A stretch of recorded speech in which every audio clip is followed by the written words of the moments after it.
unsharp. Hier ist die Tiefenschärfe. Hey, Tiefenschärfe. I have a good voice. That's why I used to be in a synagogue choir. Welcome to another episode of EntreFilmmaker. I'm your host, Shmuley Hoffman. EntreFilmmaker is a web video series dedicated to entrepreneurial filmmaking. The goal here is to help and share with you my strategies and hacks and findings to become a better and more successful and effective filmmaker and video pro by, trying to be a top-level entrepreneur. Today I want to take the time to review a camera and compare it against some other DSLRs. Some of you probably know I love shooting on DSLRs, and I'll let you know a little later why. We are dependent on our camera and equipment as filmmakers, right? The thing is that the gear industry, especially in the camera department, updates its stuff in very short, cycles. That can be really confusing, expensive, often paralyzing to make the right decisions, employing the right buying strategy, because when do you get into the boat, right? Are you waiting? Are you holding off? Are you, buying secondhand and so on? We don't use gear in a vacuum or use them for shooting test charts as, many other gear reviewers do. The question here really then is a piece of gear that it's new worth the investment?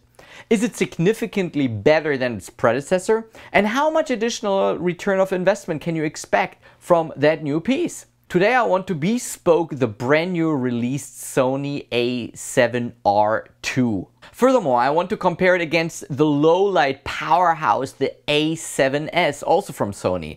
And also I want to give you my piece here, my assessment, my shtick, how it compares basically with the Canon 5D Mark III that I owned previously.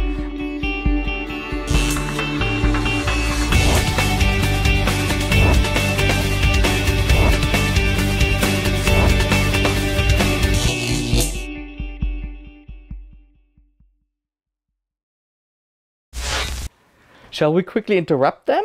Yeah. Okay. Every week aspiring filmmakers ask me how I got started as an immigrant building my own commercial film production company in such a short period of time. I found basically a way to answer all of you at once in detail. I basically put together a complete blueprint, a practical plan of action for how to start your own production company. Do you want a production company? Yeah? Without going into debt or making stupid beginner mistakes. Go to startmyfilmcompany.com and sign up. I walk you through step by step how to make this the most exciting, successful and profitable journey of your life. To create your own money-making film and video production company on a shoestring budget. Visit startmyfilmcompany.com and I see you over there. Shall we go on with the show? Yeah. Okay, and back to the show. Approximately 4 months ago, I switched from the Canon 5D Mark III to the Sony A7S. So since then, there are so many detailed reviews about both cams, and I will only discuss them briefly here because I don't want to bother you, with, additional details. I moved away from the Canon in the first place towards the Sony because I feel that Canon has really abandoned the DSLR market altogether in order to probably sell its more expensive video cameras. And I officially divorce you, Canon! Though I like the picture and build quality, meaning this solid feel and waterproofing, but I was missing more and more features that other camera manufacturers were already putting into their DSLRs. So for example, on a Canon 5D Mark III, you still can't, focus zoom, meaning zooming into the image while you are shooting in order to adjust the focus, for example. You can't view still audio meters while shooting. Yes, I know you can bring them in and you have to push a button, but after 10 seconds it disappears. You don't have a screen that actually swivels out, that comes out and that you can do, high and low shot. No custom buttons? Really? It's all kind of things that make basically our shooting in the field easier as a pro, right? Now you might ask, why didn't you just move on to the Canon C100 or 300? Two dedicated video cams. People are less afraid of a photo camera than a video camera. I, like to look actually less pro-like. Most people want to look great and pro, you know, with big cameras and so on. But I want to be kind of low key, so people are kind of really themselves and are kind of at ease, you know, especially, you know, when people are not so used to cameras. So I can shoot pretty much almost everywhere without being much noticed. Lastly, DSLRs are still a few $1,000s cheaper.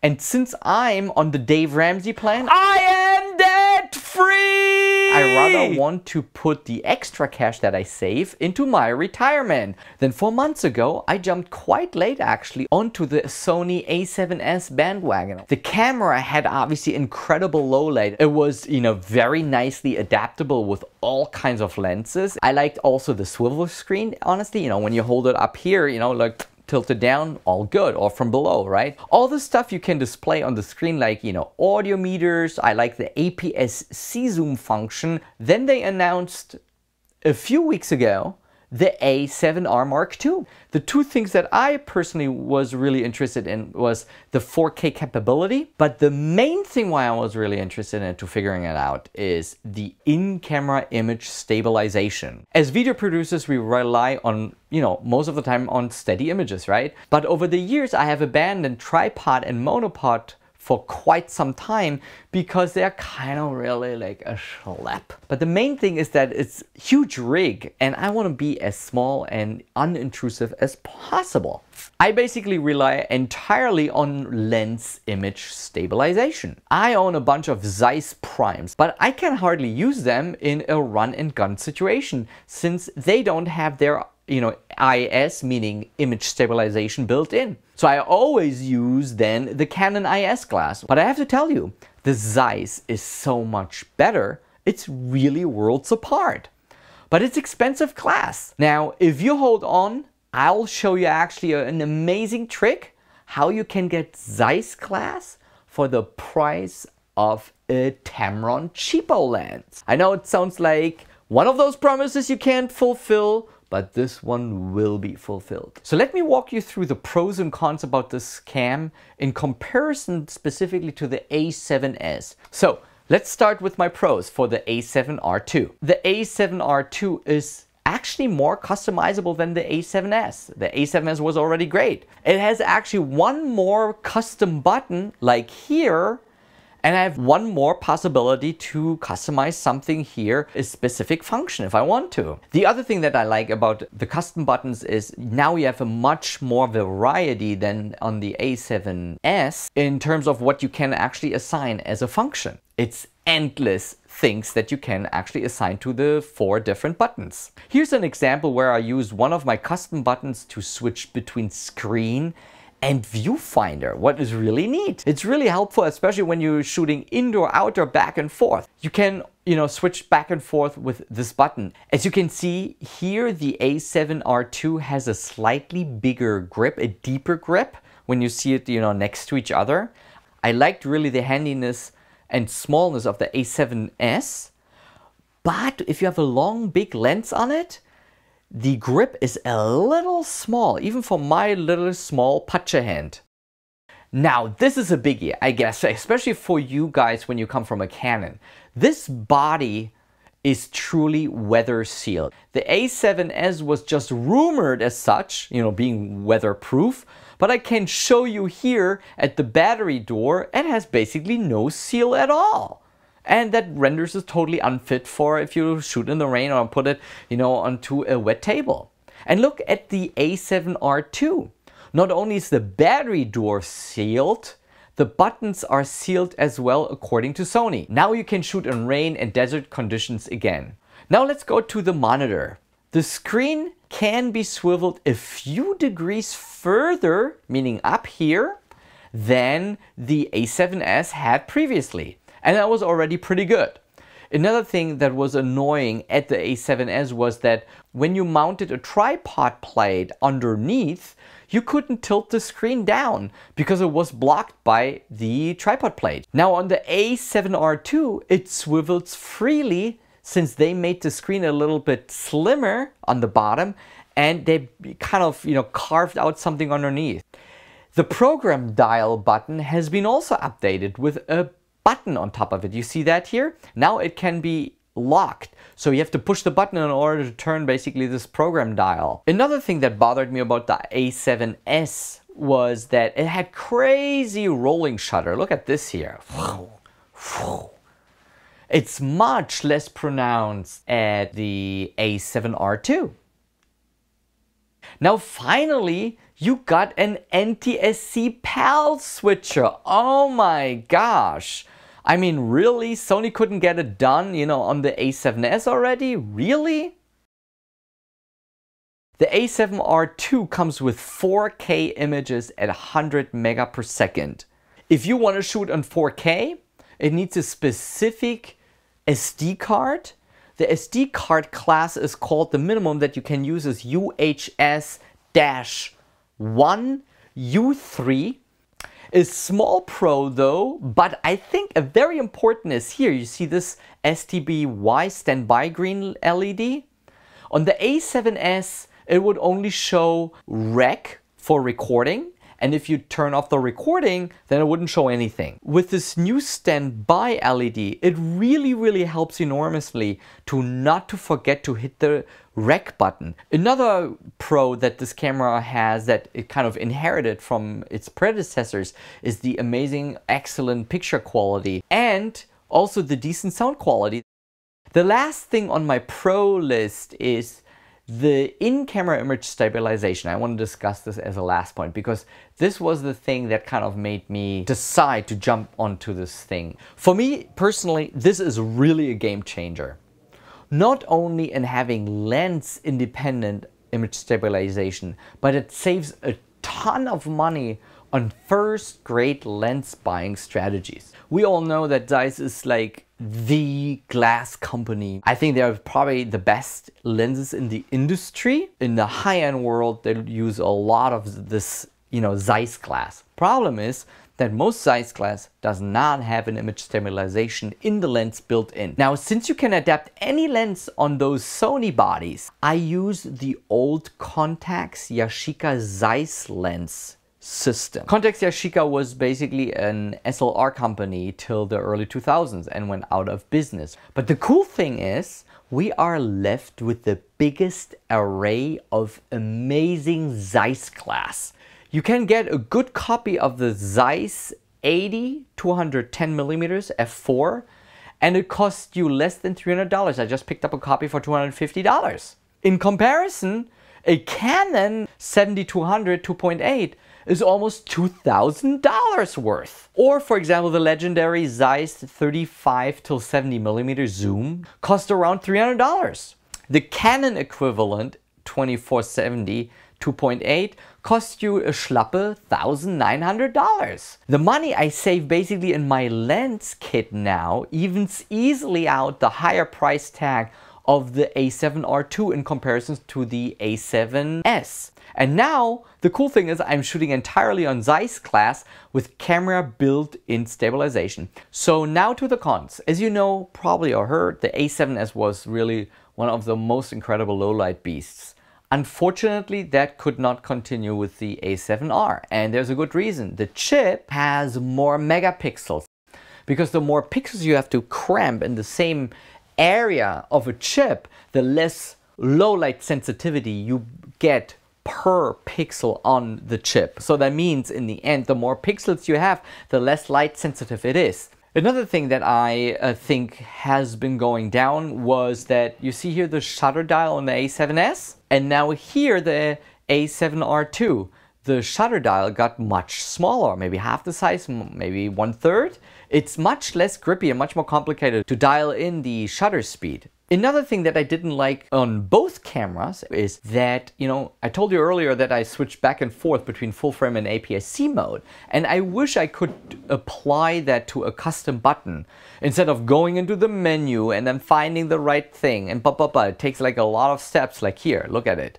Boom, you have to dial through here and then through here and then till you get there, and you know, the shot in the meantime is already gone, I guess. I was shooting a few images for EntreFilmmaker like this episode here as well in 4K, and though it looks great, the camera starts overheating and shutting down after around 15 minutes of continuous shooting. I yet have to kind of see, you know, how severe this issue is, especially when it comes to like, you know, shooting B-roll, because B-roll has, you know, an advantage because you do start and stop, start and stop. And here this one is one continuous kind of take, right? So what should you do? Should you decide for the A7S that is around $2,000, $2,400? Or should you move up to the A7R II for $3,200? So what kind of decision should you make in the end? I think you need to ask yourself, which shooting situation occurs more? Is it that you have a lot of lenses that needs the IS built into your camera? Or are you shooting a lot in low light? So if you shoot a lot in low light because you are a concert, videographer, photographer, whatever, then I think the A7S is a go for you. But if you figure out that you shoot mostly during the daytime and, you know, general ambient light or in studio, and you want to use high-end glass, then I think image stabilization is really your choice to go. I also personally prefer to have a 4K image so that I have basically a big raw image that I then in post can resize, right? Because I have 4 times more the size than 1080 HD. So for me, it was basically a no-brainer to move on to the A7R. And the question still prevails, who is the A7R II right for? If you make good money as a shooter, a one-man band, producer, and so on, if you have some extra cash and you can sell a bunch of your gear and you want to take advantage of the best lenses that you can buy for super cheap, and image quality for you is really the world, is really important to you, then I think the A7R II is really a go-ahead for you. It's also right for you if you are not a crazy low-light shooter or dependent on that. The other thing is that you always want the best for your clients right away. And in the end, they are kind of the ones who pay for the gear, right? Let's face it.